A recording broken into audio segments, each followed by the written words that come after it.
When the main protagonists are compelled to compete against one another in Suits LA Episode 3, they show their actual selves. Ted Black and his friend-turned-enemy Stuart Lane were introduced in the first two episodes. In this episode, they spend more time together, and the animosity between them is evident. Additionally, the supporting cast has been taking on supporting roles, but this episode highlighted two in particular, which helps place them in the show's universe.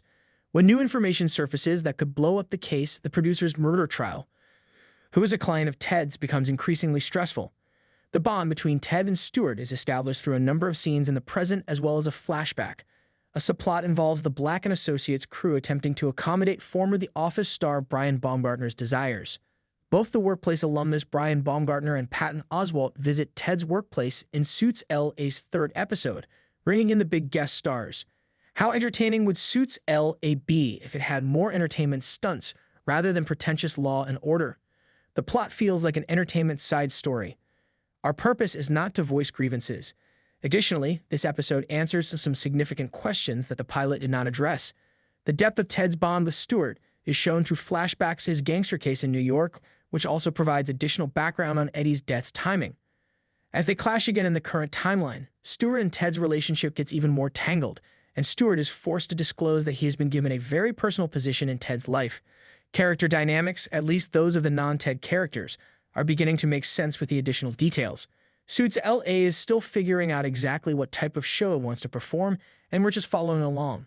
Leah and Erica are assigned to meet with Baumgartner, Ted's customer.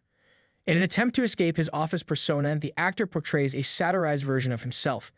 Indeed, he stated explicitly that he wishes to murder Kevin Malone. He suggests speaking with Robin Williams, Jamie Foxx, or Tom Hanks about their renowned shifts from humor to Oscar-worthy tragic performances. We no longer have Robin Williams on this jet or the Suits LA plane, and there is no cash for Jamie Foxx to appear on this show. Don't get too excited about Tom Hanks, though, since America's Father is a member of the family and narrates The Americas, which airs immediately before Suits LA. NBC is able to mention him as one of Ted's customers. Fun fact, Brian didn't think this was a great idea. When Justin Timberlake was running for an Oscar nomination in 2010 for his supporting performance in The Social Network, he employed the same strategy. Leah responds by citing Alfonso Ribeiro as an example of someone who has remade themselves in Hollywood. Although Suits LA still lacks access to Hanks, Erica tries to perform the Carlton dance as a result of the chat, and I will always remember it.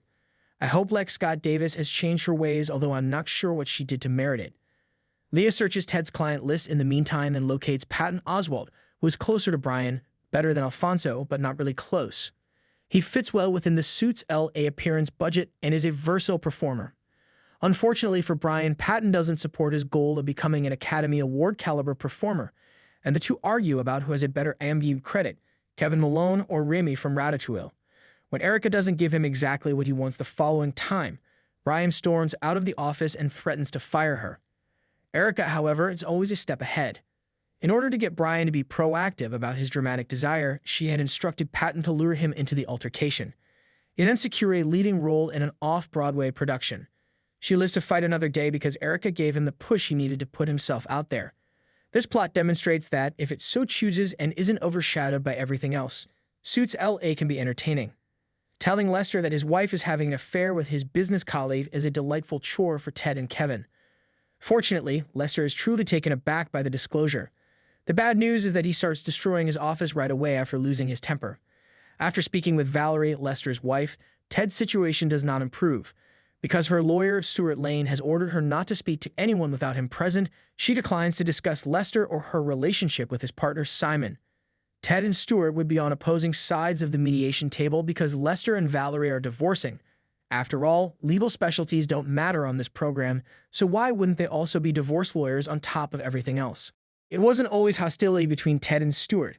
The New York flashbacks in this episode focused on them, and you might be surprised to learn that Stuart wasn't always a criminal defense lawyer. No, like Harvey, Stuart began his career in corporate law before deciding on the spur of the moment to defend Ted's mob boss murder witness after Ted bought him a pricey pastrami sandwich.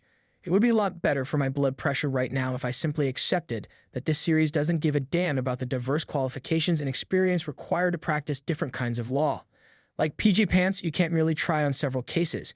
Ted's dissatisfaction with his current profession is a complete mystery because TLDR Stewart was a superb corporate lawyer before Ted encouraged him to go to defense practice. Stewart must also disclose that he is the executor of Ted's father's will in the present. By the way, Ted's father has passed away. Lastly, he wants to be buried beside Eddie. Ted has just 2 days to discover a way to stop him from buying the plot. In the land of flashbacks, Stewart defended his witness as Ted had requested. Because he believed Ted would be rational and respond to Miami, he lobbied to have him put to prison in Hawaii.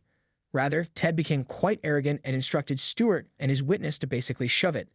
Stewart then disclosed that the witness was aware that Ted was going to great measures to hide the fact that his father was employed by the mafia. Ted's time at the Justice Department would be ended if that information became public. Ted's career was in stake, but he refused to back down from the arrangement. To preserve Ted's reputation, Stewart offered to pose as the lawyer employed by the mafia. He and Ted were brothers in his view. Ted takes cheap digs at Stewart at the divorce mediation, forgetting that he is there on behalf of his client. After Lester eventually calms him down, they agree to Valerie's offer of half of the marital assets in return for her assisting Lester in the murder trial. Ted continues to lecture her about betraying her partner by choosing the person who would cause Lester the greatest harm, but in reality he is speaking about Stewart and alluding to Stewart's collaboration with Ted's ex against him.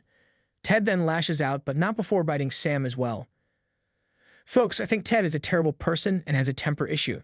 They return to the negotiating table when a compromising photo appears to show that Lester was aware of the affair from the beginning. Lester is much more apologetic on the second try after Ted gives him a motivational speech. He can demonstrate that he was not wearing his glasses at the time, thus he was unable to see what was happening in the picture, but he still wants Valerie to have all she desires. To show that he still believes in her and that he regrets taking her for granted, he even finds her a fantastic role in a recent film. She consents to support him throughout the trial in order to salvage both his marriage and his prospects of escaping the murder charges. At the same time, Rick formally accepts the position of head of entertainment at his new firm, and his first task is to remove 3 of the attorneys in his section. Without really having to fire anyone, he passes the test and ends up with a new office. All he has to do is demonstrate his willingness to carry out the action. His blissful state is short-lived, though, as he learns that Ted's father perished in the bungled murder. Rick's regret for bolting is triggered by witnessing his former mentor's sadness spiral. Although Erica is unwilling to assist him in healing his conscience, their post-work debrief demonstrates that they still have some chemistry. The issue of Ted's father's funeral still has to be resolved. The gangster case must have played a role because the last sequence of flashbacks shows that Eddie was killed before Ted left New York, not when they were children. They were so close that Stewart asked Ted to be the best man at Eddie's wedding and was present during his last days. At home in the present, Stewart is persuaded by his psychiatrist wife that he is feeling guilty about the consequences of his personal relationship with Ted following the merger. Stewart forces Ted's secretary to send him to his father's funeral, so the words really stick in your head. Ted is reluctant to leave at first, but as Eddie shows up at the kitchen table, he is persuaded to go and bid them both farewell. Stewart is already standing at the grave when Ted arrives, and Ghost Eddie is holding Stewart's hand while his father's coffin is being lowered into the earth. I suppose Ted didn't require his emotional support, Ghost's encouragement. Although Ted is truly alone on an island, I can't argue that he doesn't deserve it.